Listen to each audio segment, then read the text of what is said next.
সাংবাদিকবৃন্দ, আসসালামু আলাইকুম। আসলে খ্রিস্টপুরে মানুষ আমাকে ইতিমধ্যেই নিজেদের আপন করে নিয়েছে, ঠিক কিনা? কারণ আমি রেজাউল ভাইয়ের এবং তার ভাতিজা মমতাজের যে বক্তব্য শুনলাম, আমার আসলে বলার আর কিছু নাই, কি বলবো আর বলে। এরপরেও সামনে যখন মাইক হাতে দাঁড়াইছি, আমি অল্প সময় শেষ করব, অনেক রাত হয়ে গেছে, আপনারা হয়তো অনেকক্ষণ ধরে বসে আছেন নাকি? এই জন্য আমি অত্যন্ত দুঃখিত। আমি আগেও দেখতাম, এখন নিজেই করি এটা। নেতারা কথা রাখতে পারে না, নেতাদের অবশ্যই দোষ, তাদেরই মেইন দোষ। কিন্তু আসলে নানান ধরনের বিপদ আপদ, অনুরোধ, এগুলো উপেক্ষা করে মানুষ সামনে চলে আসলে তাকে রেখে কথা না বলে চলে আসা যায় না আসলে, ঠিক না? এই জন্যই সব জায়গা দিতে নেই দেখতেছি গত এক সপ্তাহ 2 সপ্তাহ ধরে সব জায়গাতেই আমরা লেট। আল্লাহ জানে ভোটের দিন কি অবস্থা হবে, ওইখানেও আমরা লেট হয়ে যাই কিনা। হ্যাঁ,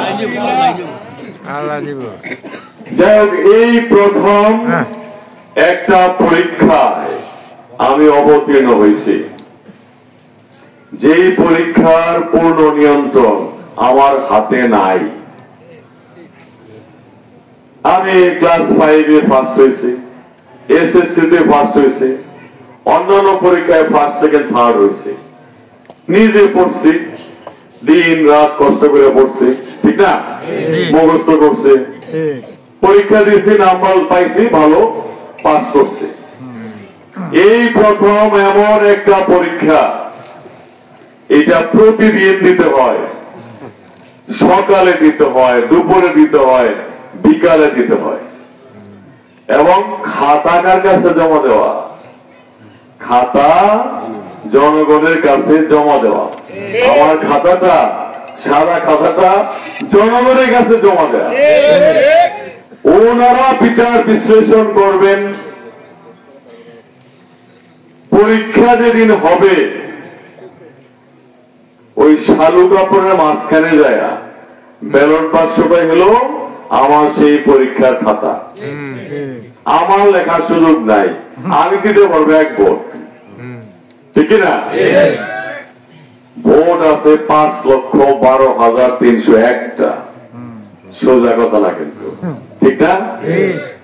তাহলে এই 5,12,301 জনই হইল আমার পক্ষে নাকি বিপক্ষে, কি নাম্বার দিবে এইটা আমি জানি না। তাহলে কঠিন পরীক্ষা না?